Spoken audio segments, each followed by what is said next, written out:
একেবারে কমান্ডো স্টাইলে এই যে আমেরিকার ডেল্টা ফোর্স কি করছে, এই যে ভেনিজুয়েলাতে গিয়ে ভেনিজুয়েলার যে প্রেসিডেন্ট মাদুরো এবং তার স্ত্রী তাদেরকে কি করছে, একেবারে ধরে নিয়ে বন্দি করে নিয়ে আমেরিকাতে নিয়ে গেছে। এখন ডোনাল্ড ট্রাম্প বলছে এখন আমেরিকাতে তার বিচার আচার হবে। তো মাদুরোর অপরাধ হচ্ছে সে কি করে, ভেনিজুয়েলায় পৃথিবীর বিভিন্ন দেশের থেকে ওই যে আনে নারকটিক্স, নেশাদ্রব্য, খুব হার্ড ড্রাগ, এগুলো আনে এবং এনে তারা কি করে রাষ্ট্রীয় মদদে বা পৃষ্ঠপোষকতায় আমেরিকাতে চালান করে। উদ্দেশ্য আমেরিকার যুব সমাজকে ধ্বংস করে দেওয়া। কারণ যুব সমাজকে যদি কঠিন ড্রাগের নেশা এডিক্টেড করা যায় তাহলে ওই জাতি যে নির্বীর্য হয়ে যাবে এবং তাদের যে কোনো শৌর্য, বীর্য এবং মেধা এগুলো কোনো কিছুই থাকবে না। তো এইটাই হলো ডোনাল্ড ট্রাম্পের ভাষ্য। এবং মাদুরো নাকি এই কাজটাই করতো। বেশ কিছুকাল ধরে এই মাদুরোকে কিন্তু ডোনাল্ড ট্রাম্প হুমকি ধামকি দিয়ে আসছিল যে তোমরা এগুলো বন্ধ করো, তোমাদের দেশে গণতন্ত্র চালু করো এবং তারপরে তোমরা মিলমিশ করে থাকো, গণতান্ত্রিক সিস্টেমে থাকো। কিন্তু মাদুরো ওই যে রাশিয়া, ইরান বা চায়না এদের প্রভোকেশনে, এদের সমর্থনে এগুলোকে ফাত্তা ফুত্তা দিত না এবং মাদুরো প্রায় কিন্তু ওই যে আমেরিকার বিরুদ্ধে বিষোদ্গার করত। তো এখন আমেরিকা তো যা করার করেই ফেলছে, এত বড় দুঃসাহস আমার বিরুদ্ধে কথা বলো। যাই হোক, ধরে নিয়ে গেছে। ইন্টারেস্টিং ব্যাপার হচ্ছে এখন এই যে মাদুরো এবং তার স্ত্রীকে যে ধরে নিয়ে গেল, তো এর প্রেক্ষিতে এই ইরানে তো এখন তো প্রচণ্ড রকমভাবে আন্দোলন চলছে। সেখানে লোকজন রাস্তাঘাটে নেমে আসছে। দীর্ঘ 45-46 বছর ধরে সেখানে ইসলামী শাসন জারি ছিল। 45 বছর আগে যখন ইসলামী শাসন সেখানে জারি হয়, এই জনগণই কিন্তু ইসলামী শাসন চাইছিল এবং ইসলামের অধীনে থাকবে, এটাই তাদের প্রত্যাশা ছিল, এটাই তাদের স্বপ্ন ছিল যে ইসলামী শাসনের অধীনে থাকলে অতঃপর মৃত্যুবরণ যদি করে তাহলে বেহেশতে গিয়ে 72 হুর পাবে। এটাই তাদের স্বপ্ন ছিল এবং তারা কিন্তু এটাই বিশ্বাস করতো, Islam is the solution for the humankind and Islam is the best system among all other systems.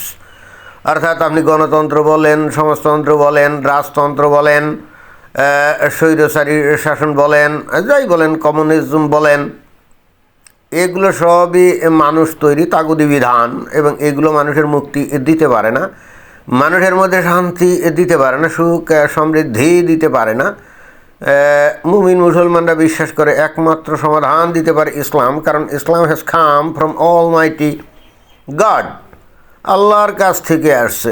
And that's why Islam must be the best system among all other systems, right? এটাই তো আল্লাহর কাছ থেকে, মানে ঈশ্বরের কাছ থেকে বা গডের কাছ থেকে যদি কোনো সিস্টেম আসে, যেহেতু by definition or by default God is all knowing, that means his system will be the best. এটাই তো আসে, তাই না? লজিক্যালি এটাই আসে না যে নাকি সব জানত, সর্বজ্ঞ, সে যখন কোনো সিস্টেম দিবে তখন সেটাই তো বেস্ট হবে। এখন মুমিন মুসলমানরা তো সেটাই বিশ্বাস করে যে তাদের কোরআন হলো literally words from almighty God Allah. জিবরাইল ফিরিস্তা টাইম টু টাইম ওই লাউহে মাহফুজ থেকে, লাউহে মাহফুজে যে অরিজিনাল কোরআন সংরক্ষিত আছে সেখান থেকে পড়ে পড়ে এনে তারপরে এই হজরত মুহাম্মদের কাছে হেরা গুয়া দিয়ে যেত। মুসলমানরা কিন্তু লিটারালি এটাই বিশ্বাস করে এবং এই হেতু তারা বিশ্বাস করে যে এই ইসলামে দেওয়া আছে রাষ্ট্র কীভাবে চলবে, সমাজ কীভাবে চলবে, অর্থনীতি, ব্যবসা বাণিজ্য এবং মানুষের ব্যক্তিগত জীবন কীভাবে চলবে। এবং এজন্যই কিন্তু মুসলমানরা বলে বা বিশ্বাস করে বা প্রচার করে Islam is a complete code of life, অর্থাৎ জীবনের সম্পূর্ণ জীবন বিধান। এবং এই জন্য ইসলাম কিন্তু কোনো ধর্ম না, এটাই কিন্তু অধিকাংশ মুসলমানরা অনেক ক্ষেত্রে জানে না বা বুঝে না, আর অমুসলমানরা তো একেবারেই বুঝে না। আমি কিন্তু এই বিষয়টা বারবার কিন্তু মানুষের কানের মধ্যে ঢুকানোর চেষ্টা করি যে Islam is not a religion, it's rather a political ideology in disguise of religion, অর্থাৎ ধর্মের ছদ্মবেশে ইসলাম একটা পলিটিক্যাল আইডিওলজি। এবং এই পলিটিক্যাল আইডিওলজিটা হলো অ্যারাবিক ইম্পায়ারিজম বা ইম্পেরিয়ালিজম। হ্যাঁ, ইম্পেরিয়ালিজম অর্থাৎ আরব সাম্রাজ্যবাদী রাজনৈতিক দর্শন, আরব সাম্রাজ্যবাদী রাজনৈতিক দর্শন। এবং সেই কারণেই কিন্তু ওই যে আরব এমন সিস্টেম করছে, ওই যে সারা দুনিয়ার মমিন মুসলমানরা যাতে আরবের দাসত্ব করে, এই জন্যে ওই যে তাদের দিকে মুখ করে কিন্তু নামাজ পড়তে হয়। খেয়াল করে দেখছেন যে দুনিয়ার সমস্ত মমিন মুসলমানরা যখন ওই যে নামাজ পড়ে, তারা তো মনে করে যে আল্লাহর কাছে নামাজ পড়ছে, তাই না? কিন্তু মুখ করে থাকতে হবে কোন দিকে? ওই আরবের দিকে, অর্থাৎ কাবাঘরের দিকে। হোয়াট ডাজ ইট মিন?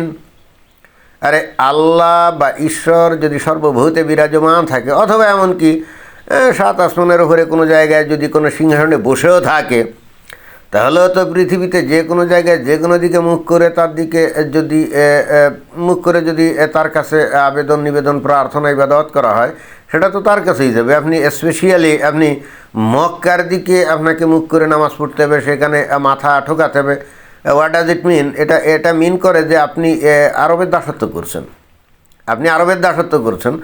মমিন মুসলমানদেরকে জিজ্ঞেস করলে বলবে কি জানেন? এটা হলো শৃঙ্খলা রক্ষার জন্য। জি না, আপনি এটা কিসের শৃঙ্খলা রক্ষার জন্য? এটা হলো আরবের দাসত্ব করা, তাই না?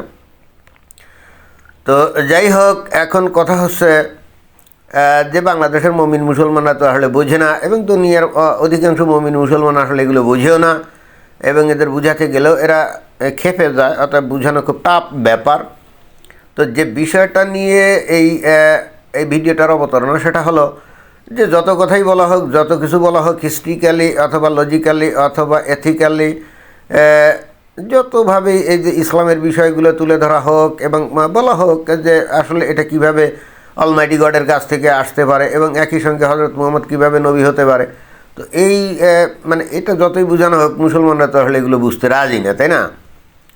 তো ওই জন্যে যখন ওই যে রেজা শাহ পাহলভীর আমলে ইরানের লোকজনরা ভালো ছিল, তারা কিন্তু মোটামুটি সুখে স্বাচ্ছন্দ্যে বেশ ভালো জীবনযাপন করতো। তখন পৃথিবীর বিভিন্ন দেশের লোক ইরানে গিয়ে কাজ করতো, এমন পরিস্থিতি ছিল, রাইট?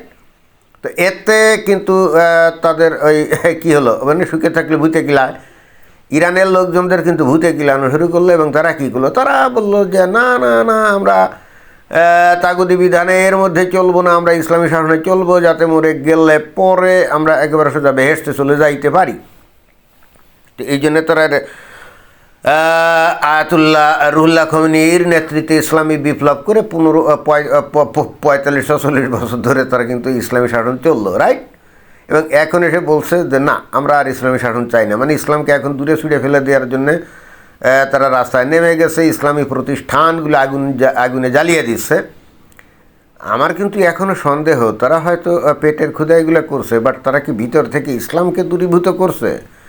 যদি ইসলামকে দূরীভূত না করে, তাহলে এই যে আন্দোলনের ফলাফল কিন্তু শূন্য। অর্থাৎ হয়তো এখন রেজা শাহ পাহলভীর ছেলে হয়তো ক্ষমতায় বসতে পারে, হয়তো কিছু আয় উপার্জনের ব্যবস্থা করতে পারে, কিন্তু কিছুদিন পরে এদের মাথায় আবারও কিন্তু এই যে ইসলামের ভূত মাথায় চাপবে, এবং তখন কিন্তু আবারও ওই একই ঘটনা ঘটাবে। অর্থাৎ এটা একটা সাইক্লিক অর্ডারে চলতেই থাকবে। হ্যাঁ, তো যে জিনিসটা আমি আসলে বলতে চাচ্ছিলাম, সেটা হলো এই যে মাদুরোকে এই যে অপহরণ করে যে আমেরিকা নিয়ে গেল, এখন আমি শুনলাম, মানে খবরে আসলো যে এখন ওই যে ইরানের যে আয়াতুল্লাহ আলী খামেইনি, তাদের ধর্মীয় সর্বোচ্চ নেতা, এবং তার যে পারিষদবর্গ, এরা নাকি অনেক গুপ্ত স্থানে লুকিয়ে পড়ছে, না জানি কখন আমেরিকা বা ইসরায়েল এসে তাদেরকেও ধরে নিয়ে যায়। তো এটা তো বুঝলাম না, এরা আল্লাহর উপরে ভরসা করে থাকবে না? তো আল্লাহ যদি এদেরকে রক্ষা করে, তাহলে আমেরিকা বা ইসরায়েল কীভাবে এদেরকে ধরে নিয়ে যেতে পারে? দেখছেন, এরা যে আল্লাহতে বিশ্বাস করে না, এবং এই ইসলামটাকে যে তারা রাজনৈতিক টুল হিসাবে ব্যবহার করে একচ্ছত্র ক্ষমতার অধিকারী হতে চায়, মানুষের অজ্ঞতাকে মূর্খতাকে পুঁজি করে, সেটাই কিন্তু এদের আচরণ থেকে দেখায়। এই যে আয়াতুল্লাহ আলী খামেনি, দেখবেন যে প্রচণ্ড রকমভাবে সে আল্লাহ ভীরু, কিন্তু তাই যদি হয়, সে তো জানে যে আল্লাহই তাকে রক্ষা করবে, রাইট? তো এখন আমেরিকা এবং ইসরায়েলের ভয়ে সেখানে গর্তে লুকাবে, সেখানে বাংকারে লুকাবে, বলেন? আল্লাহর উপরে নির্ভর করবে না? না, সে কিন্তু নির্ভর করে নাই। বাংলাদেশের মমিন মুসলমানদেরকে বলতে চাই, আপনাদের তো একেবারে নয়নের মণি, তাই না? আধুনিক যুগের নবী ডাক্তার জাকির নায়েক। তো ভারত কী করলো? তার বিরুদ্ধে মানি লন্ডারিং কেস করলো, এবং তাকে কী করবে? ধরে গ্রেপ্তার করে তার বিচার আচার করবে। দেখেন চিন্তা করে, মান ইজ্জত রক্ষা করার মালিক আল্লাহ, জীবন রক্ষা করার মালিক আল্লাহ, সে কিন্তু সেটা ফেস না করে সে কিন্তু ভারত থেকে পালায় চলে গেল। এবং সে কিন্তু সারা দুনিয়ার মুমিন মুসলমানদের ইসলামের শিক্ষা দেয়, এবং সেই কিন্তু আবার শিক্ষা দেয় যে মারনেওয়ালা আল্লাহ, বাঁচনেওয়ালা আল্লাহ, অর্থাৎ মারবে আল্লাহ, বাঁচাবেও আল্লাহ, তাই না? তাহলে সে ভারতের সরকারের ভয়ে সে পালায় চলে গেল কেন? তাহলে সে কি তার আচরণ দিয়ে এটাই প্রমাণ করলো যে আল্লাহর চাইতে এই ভারত সরকারের ক্ষমতা বেশি? সেটাই সে বললো না? মুমিন মুসলমানরা কি নিজেরা নিজেদের কাছে কখনো প্রশ্ন করে এটা? এবং এখনও যদি সে সত্যিকার অর্থে আল্লাহর উপরেই আস্থা রাখে, আল্লাহকেই যদি একমাত্র ভয় পায়, তাহলে সে তো বীর দর্পে ভারতে এসে ভারতের সরকার তার বিরুদ্ধে যে কেস কারবার করছে এটা ফেস করবে না? কই, সেই সাহস তো সে পায় না। তো এইটা দিয়ে সে কি প্রমাণ করে? সে আদৌ আল্লাহতে বিশ্বাস করে না, বরং সে এই ভারতীয় উপমহাদেশের অর্থাৎ পাকিস্তান, বাংলাদেশ এবং ভারতের মুমিন মুসলমানের অজ্ঞতা ধর্ম সম্পর্কে, ইসলাম সম্পর্কে তাদের অজ্ঞতা এবং মূর্খতাকে পুঁজি করে সে আসলে ব্যবসা বাণিজ্য করতো, আখের গুটাতো, শত শত কোটি টাকা সে আয় উপার্জন করতো, কি তাই না? বিষয়টা কি তাই না? এবং লাক্সারিয়াস লাইফ লিড করতো, এটা তো বলাই বাহুল্য। এত কিছু দেখেও কিন্তু মুমিন মুসলমানের কিন্তু চোখ ফোটে না। তো যাই হোক, এখন দেখা যাক যে মাদুরো আর তার স্ত্রীকে তো আমেরিকা অপহরণ করে নিয়ে গেছে। তো এখন কোথায় কোন গর্তের মধ্যে লুকিয়েছে আলী খামেনিকে জানে, এবং তার পারিষদবর্গ। কত গভীর গর্ত কে জানে, 300 ফুট নাকি 400 ফুট কোন বাংকারে লুকিয়েছে, এরকমই হবে হয়তো। এত সহজ না ওখান থেকে বের করা।